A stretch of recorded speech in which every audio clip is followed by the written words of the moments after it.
My fiancé and I live together near the ocean with many tourist attractions nearby. My family from all over the world regularly visits and stays with us. In return, we stay with them when we visit their cities for various reasons: work, vacation, etc. Last year I had to travel to the city where her brother lives, and my fiancé decided to visit him and his family. She asked if we could stay with them, and he declined because he's still protective of his family due to the world event. I understood at first, and we stayed at a hotel, but later got annoyed because they had no problem going to dinner and out with us in public. Earlier this year I had to return to his city and she came to visit them again. He again declined her request to stay at their house, so we stayed at a hotel. I understand some people just don't like to have overnight guests. The visit went smoothly and everyone had a good time. Last week he called to ask if he and his family could stay at our place when they come here in a couple of weeks for their vacation. I got really annoyed at this because he didn't let us stay at his house but wanted to stay at ours. I told my fiancée they could stay at a hotel, but she argued they would need 3 rooms for 7 days due to their family size. She then pointed out we always let my family stay with us, at which point I countered with that's because we're always invited to stay with my family whenever we visit their cities. She argued family do things for each other without expecting anything in return. We went back and forth until bed last night. I'm sitting here having coffee while she's sleeping, and I'm unsure if I'm wrong. On the one hand, I know I can be stubborn and petty. On the other hand, he doesn't invite us to stay with him while expecting us to house him and his family. Am I the idiot for letting my family stay at our house, but refusing to let my fiancé's family do the same? Not the idiot. Tell him because of the world event, you'd feel better if he stayed at the hotel. Don't say it's because you didn't let us stay. Also, how many rooms does your house have? They might need 3 rooms in a hotel, but if your house is small, they're willing to cramp themselves to save cost. How long do they plan on staying? Did they choose your city, though it's touristy, because they thought they'd get free accommodation? Would they go somewhere else if they had to pay anyway? Not just rooms, but how many bathrooms? 3 motel rooms generally mean 3 bathrooms. Interesting, depending on how many guest rooms and bathrooms you have available. I might suggest a local Airbnb, but I'm petty enough that you can't have 2 adults for a short visit. Not sure I'm going to inconvenience myself for a large family for a week. How will you buy food? Are you expected to take time off work and be the tour director? Are you expected to give adults a date night and babysit? Though if the family has lots of children, their house may not have extra space or be very run down and the family's embarrassed. I wouldn't let them stay. That's what I was thinking. They can't accommodate 2 adults but expect them to find room for 6, including kids, for a week? Nuts! I would die on this hill simply because I don't want that many people in my home for a week. And your brother-in-law should not have planned a vacation if he couldn't afford a hotel. She argued family do things for each other without expecting anything in return. That's not actually true.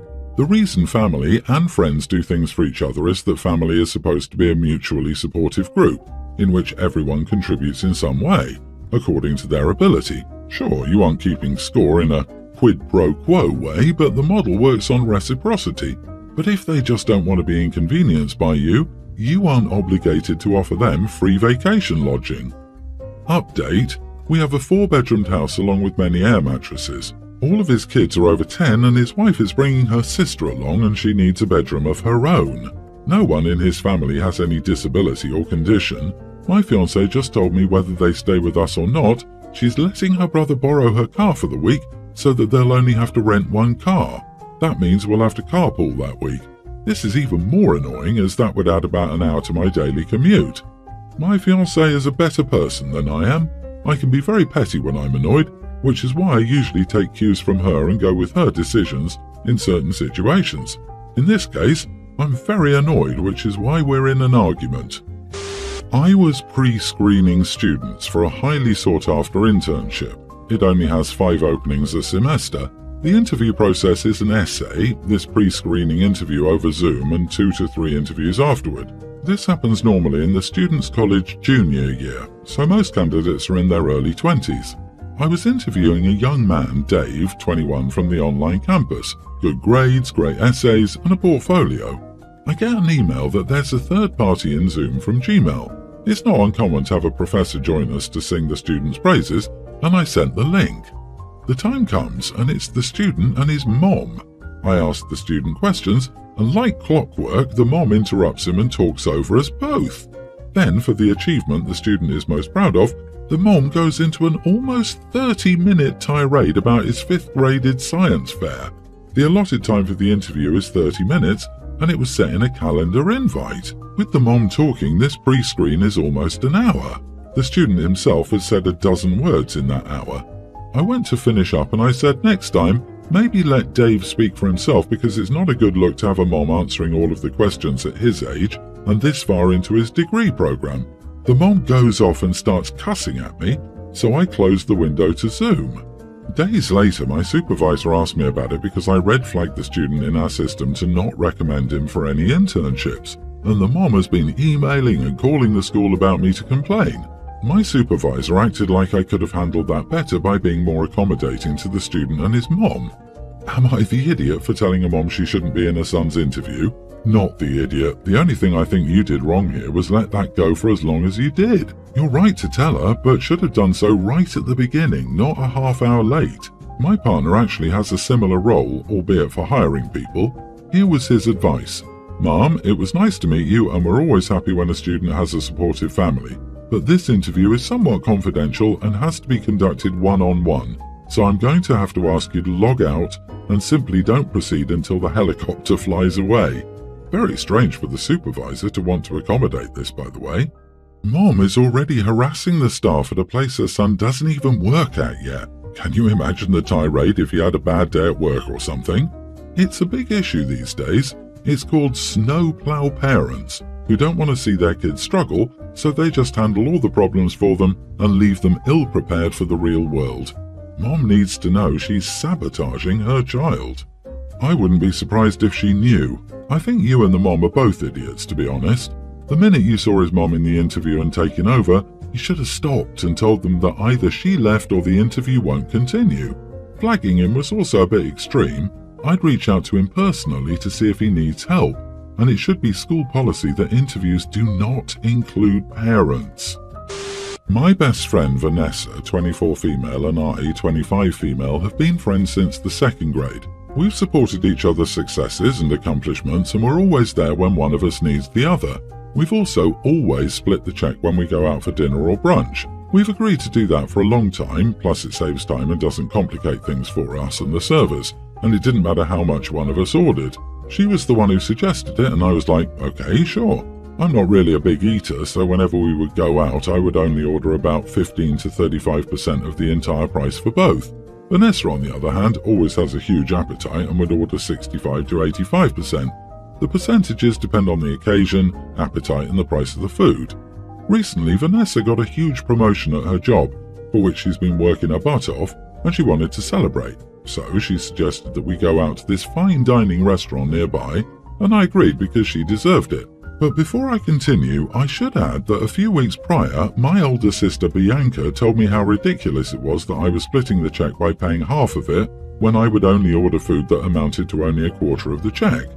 So before Vanessa and I ordered our food, I told her I only wanted to pay for the food I ordered. She said, okay.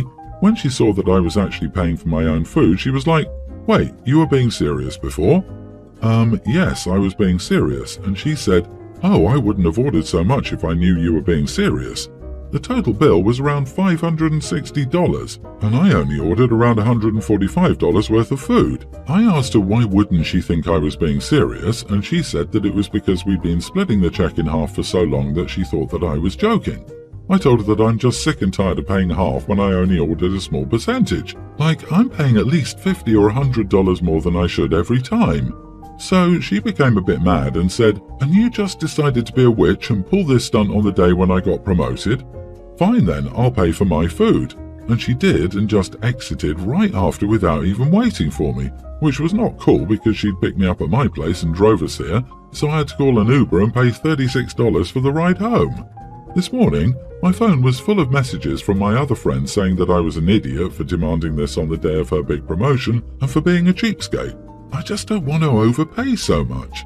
It's okay if it's $10 or $20 more than what I ordered, but over $130. That amount can go towards necessities and bills. So, am I the idiot? Not the idiot. "Oh, I wouldn't have ordered so much if I knew you were being serious." Everything could have been an innocent mistake up to that point, but that comment shows she's been taking advantage of you. Also, she's not your friend. She got a promotion and wants you to pay more for her to celebrate it. At a restaurant she picked. I've taken my friends out to celebrate their accomplishments before, but if I'm handling all or most of the bills, I'm also picking the restaurant. Of course, none of my friends are rude enough to ask me to take them out to a massively fancy restaurant on my dime. The total bill was around $560. What the living heck? OP spent $145. That means she spent almost $420 by herself. How can you spend that amount of money? You mentioned she earns more and you don't understand why she should do this. I earn more than my friends. I often go way over the top when we go out to eat. And you know what happens? I pay more than my share to make sure no one has to pay for me. She doesn't sound like a friend. She sounds like a user. If you still have any doubts, go back and read this line where she said, "Oh, I wouldn't have ordered so much if I knew you were being serious. Your food was 26% of the bill. Her food was 74% of the bill, yet she's still expected to pay 50-50. And she ordered tons of expensive food based on the assumption that you would pay. This has nothing to do with her promotion.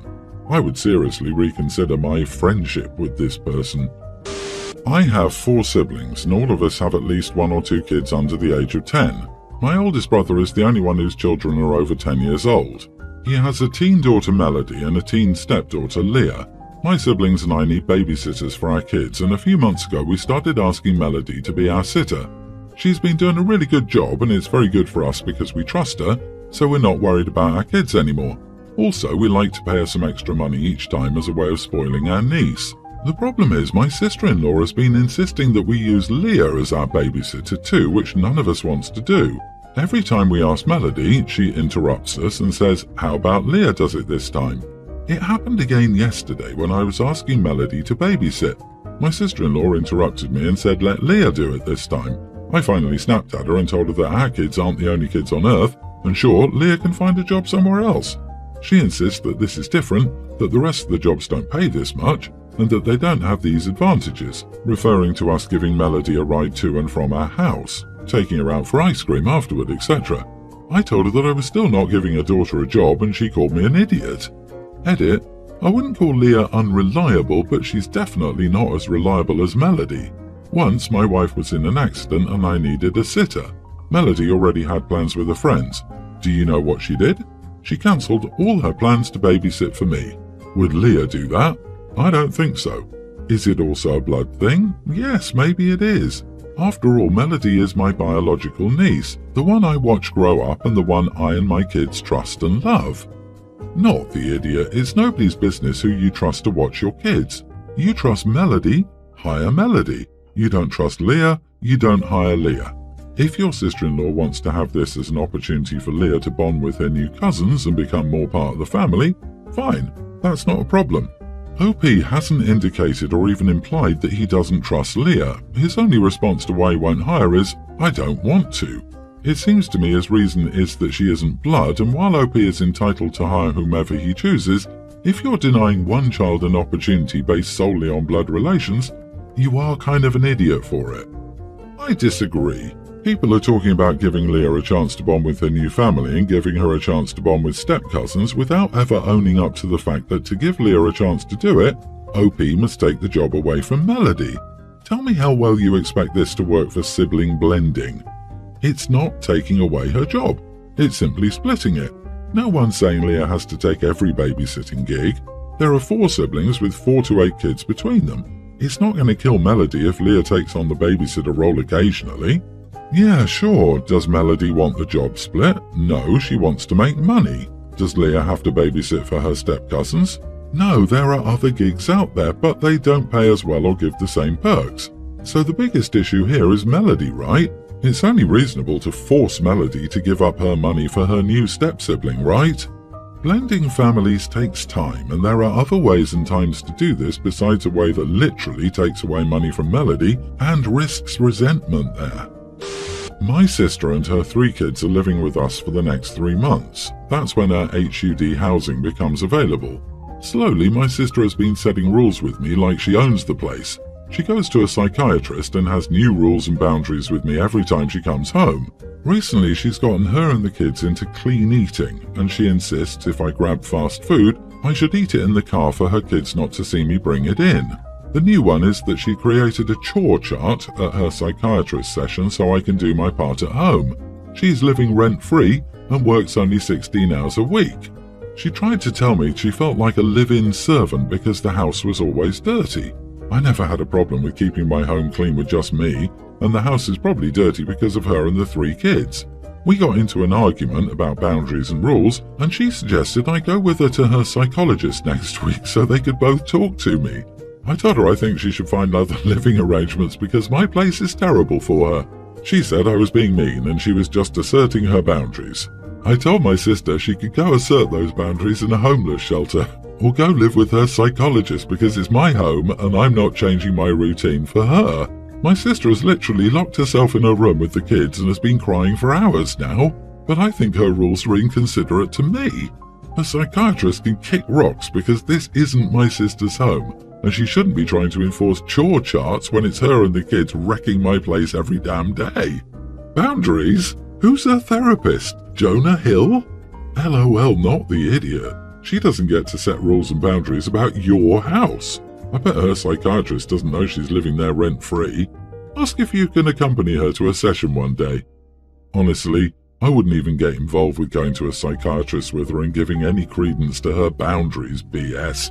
Her poor kids. I can't stand people co-opting terms like boundaries to try to force others to behave in certain ways. That is not a boundary. A boundary represents a standard of acceptance, and if your messy home isn't meeting her standard, she can enforce her personal boundary by finding somewhere else to stay. Yeah, this is full-on weaponized therapy talk. I'm so curious how she spun this to her psychiatrist, if there even is a psychiatrist at all. OP, this is the time that you get to set a boundary and rules with the consequences of your sister getting 48 hours notice that she needs to move out if she doesn't follow them. And I would make sure to include everything that you can possibly think of. If she doesn't agree, she leaves. You could give her a hands-on lesson since she seems so curious about boundaries.